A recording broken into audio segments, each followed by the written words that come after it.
Здравствуйте еще раз, дорогие друзья. Понедельник, 20 мая, вторая за сегодняшний день, второе мое видео, и в нем речь пойдет об одной статье, вернее, не статье, а анализе ситуации в Украине с военной точки зрения, военно-стратегической точки зрения, которую сделали два ведущих представителя РЭНД корпорации. Вы, вероятно, слышали о такой. Кто нет, напомню, кто подзабыл, напомню.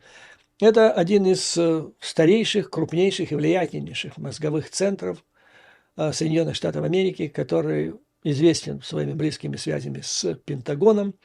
Вот, в частности, один пример только приведу. Решение в свое время о строительстве определенного количества, большого там количества, и по количеству, и по качеству самолетов Б-52, бомбардировщиков, которые до сих пор в строю. Это решение было принято президентом Соединенных Штатов на основании рекомендаций корпорации РЭНД. То есть этих ребят стоит слушать. И вот что они говорят по поводу ситуации военной в Украине и о том, как выиграть Украине эту тяжкую войну. Итак, у Украины есть стратегическое пространство для маневра, но ей необходимо воевать по-другому, если она надеется обратить вспять этот медленный спад, который сейчас очевиден. Что нужно сделать? Во-первых, Украина должна иметь возможность наносить более глубокий удар внутрь территории России. Мы все это знаем. Мы все сторонники этого. Я начал предыдущее видео с этого вопроса. Ракеты уже атакам поставляются, как раз те, которые нужны, чрезвычайно эффективны. И сейчас идет беспрецедентное давление на администрацию США с тем, чтобы она решила этот вопрос. Есть несколько вариантов решения этого вопроса. Первый, вернее, так по большому счету два. Вариант первый. Под давлением Байден соглашается. Я считаю, этот вариант не столь вероятен, как хотелось бы. Почему? Потому что это вопрос президентской кампании. Сейчас они, Байден, Трамп, они балансируют близко друг к другу. Опрос общественного мнения дает разные результаты. В Белом доме вообще игнорируют их, считают, что большинство из них не имеет ничего общего с реальностью. Короче, идет чрезвычайно острая предвыборная кампания, от которой зависит не только судьба, может быть, на десятилетия Соединенных Штатов Америки, но и всего мира. Это как, в общем-то, предмет отдельного разговора, подговорим, я думаю, неоднократно еще в ходе предстоящих месяцев. Так вот, значит, как я понимаю, с точки зрения Белого дома, если Байден даст такое согласие, тут же противоположный лагерь начнет визжать, кричать, что Байден втягивает Америку в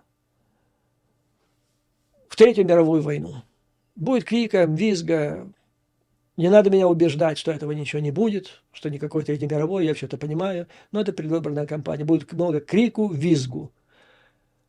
А они идут нос в нос. Поэтому там чуть-чуть изменится чаша весов, там, то ли в одну склонится, то ли в другую, вот и все.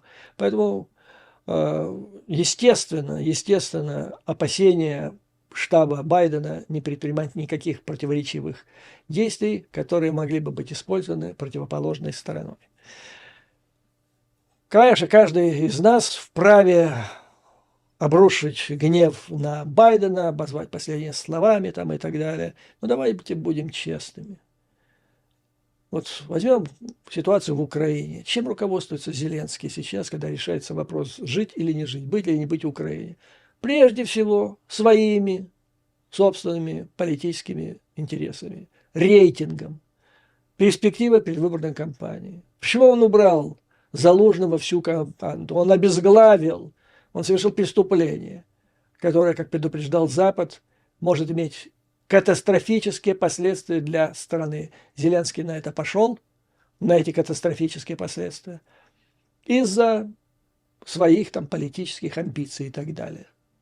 Ну, Байден Он не идет на катастрофические последствия. Он просто хочет переизбраться на следующий срок. Поэтому будем надеяться, что он пойдет на это.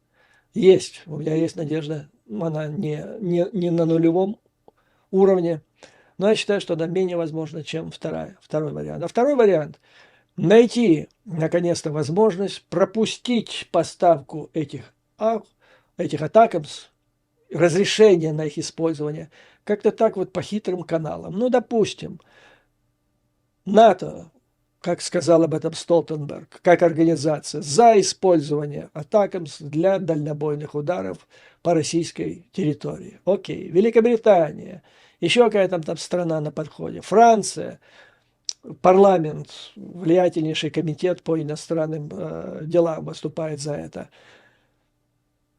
Ну, допустим, такой вариант. Не хотят американцы, британцы закупят у американцев какое-то количество этих ракет атакамс, потом передадут уже от своего имени это Украине и скажут, мы разрешаем. Вот, пожалуйста, такой вариант. Кстати, британцы предлагали и продолжают предлагать вот такой вариант немцам в отношении ракет Таурус.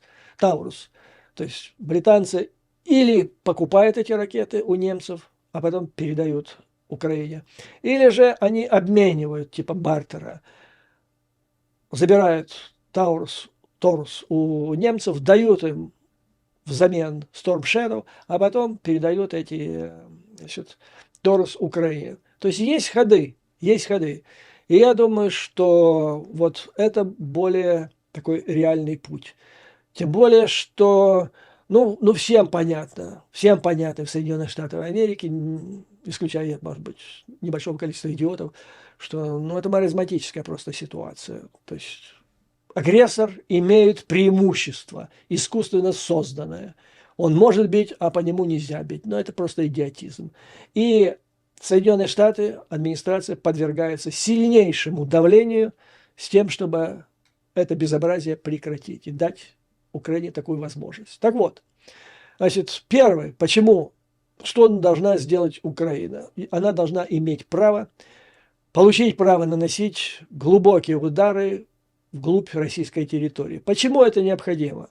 Это необходимо для уничтожения логистических коммуникаций, хабов, центров, баз, штабов там и так далее на российской территории. Кстати, атакамс, они, те атакамс, которые имеют кассетные боеголовки, у них дальность действия не 300 километров, это из тех, которые поставили в Украине, а где-то там 120, вот так вот примерно. Но почему их не использовать? То есть тут о чем речь идет? Вопрос о чем? Почему наносить удары будем? Если речь идет о крупных центрах, логистических штабах, так у ВСУ есть Storm Shadow. Чем не нравится Storm Shadow? Чем они хуже, чем Атакамс? Используйте, бейте. Британцы разрешают. Эти самые Атакамс, которые получила Украина, используйте по ударам по Крыму. С тем количеством Атакамс, которые уже есть, их сейчас еще получат, можно отутюжить этот Крым и стереть с лица земли все российские базы там. Используйте Атакамс в Крыму, Storm Shadow используйте на восточном направлении. Это по крупным объектам, по более мелким объектам используйте Атакамс дальностью до 150 километров с кассетами-боеголовками. Кстати, те силы, которыми наступали орки в Харьковском направлении, как об этом писали западные аналитики, это в основном ротой, максимум батальоном. Вот для них, куда для них громадные эти самые 4070, вернее, не 4000, 470 фунтов или 235 килограммовые одиночные снаряды. Но они ни к чему совершенно. А кассетные боеголовки на тех атакамс, которые имеют меньшую дальность, вот их можно использовать. Я понимаю, что есть преимущества какие-то у атакамс, но это не повод для того, чтобы ничего не делать и говорить, все пропало. Потому что вот есть какой-то вариант, понимаете?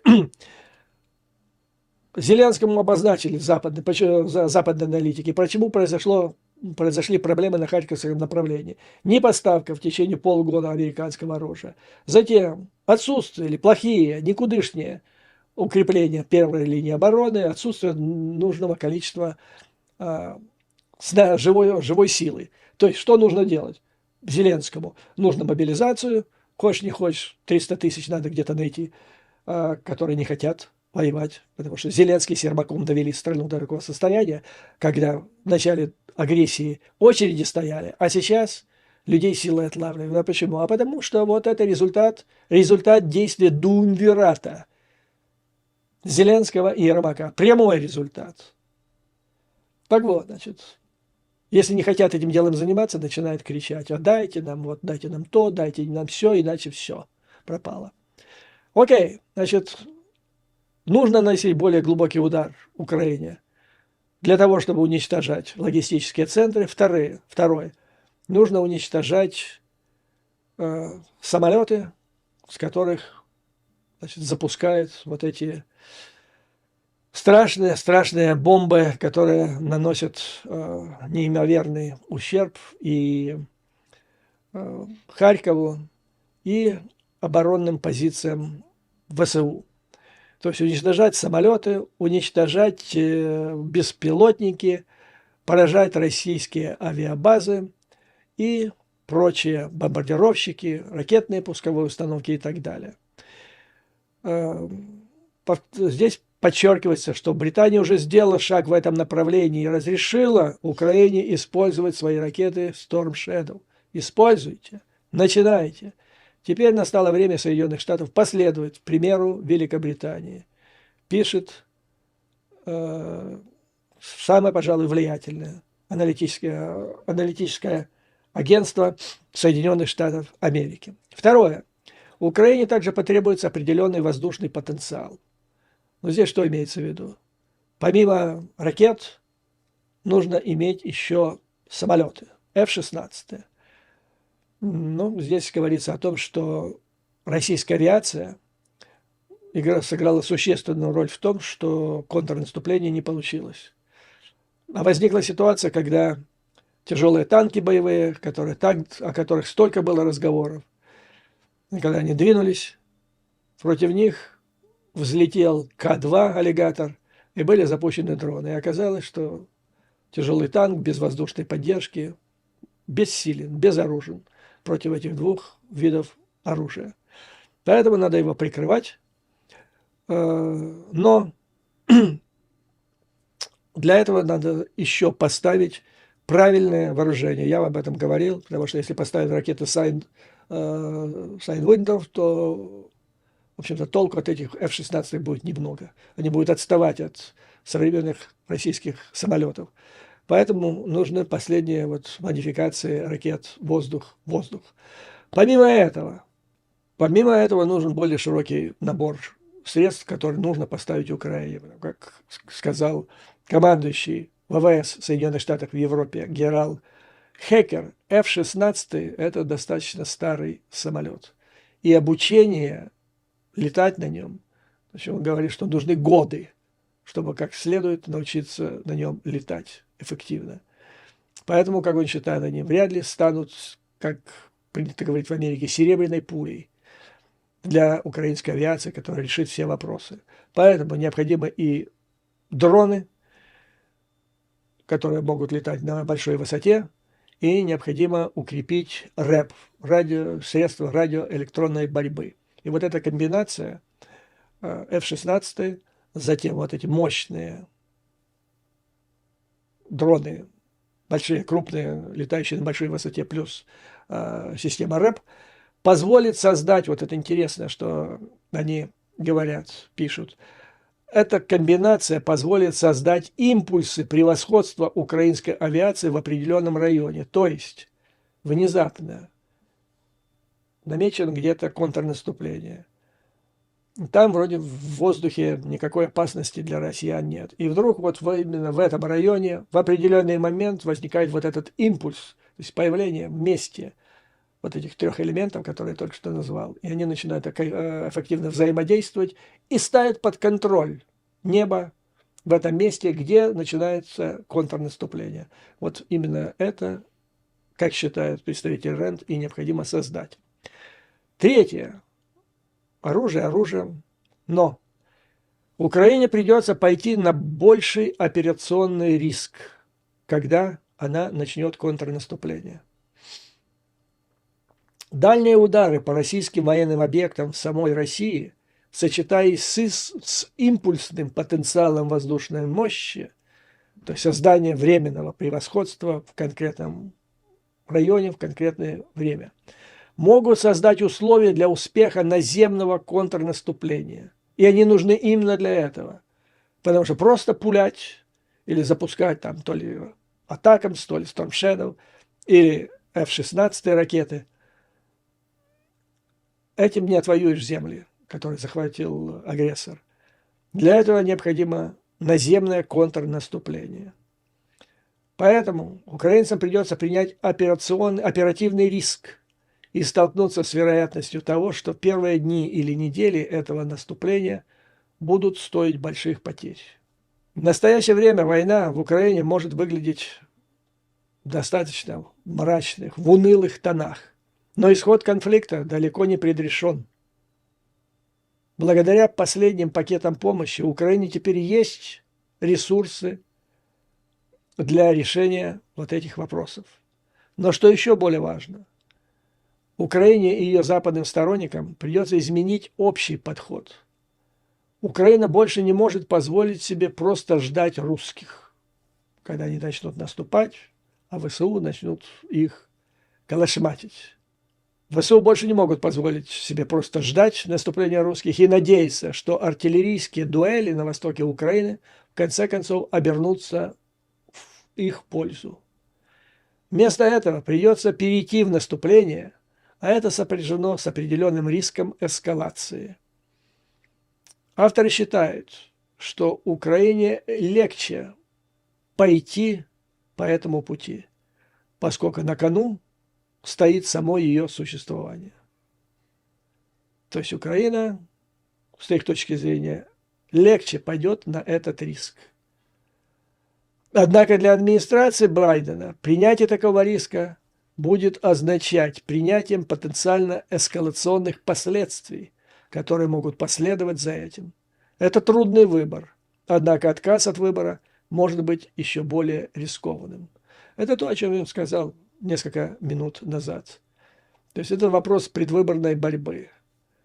Байдену, Белому дому придется пойти на риск, дать соответствующее разрешение, наносить удары там, и так далее, и помочь Украине и создать потенциал контрнаступления фактически заново, и провести это контрнаступление, имея в виду, что политический противник, лагерь Трампа будут кричать, визжать там, и так далее, а Россия будет им помогать в плане пропаганды и дезинформации.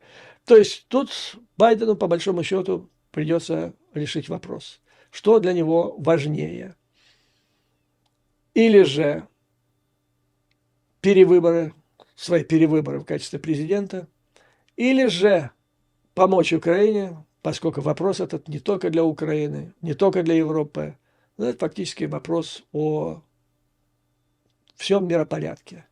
Как недавно вот написал, мне очень понравился этот тезис, один из колумнистов в «Нью-Йорк Таймс» высказал свое мнение по поводу хода предвыборной кампании и сказал, значит, подчеркнул, что сейчас вот в этой предвыборной кампании в Соединенных Штатах фактически решается вопрос в мировом масштабе, являются ли демократические ценности самыми главными ценностями современной, вот, на которых основан современный мировой порядок.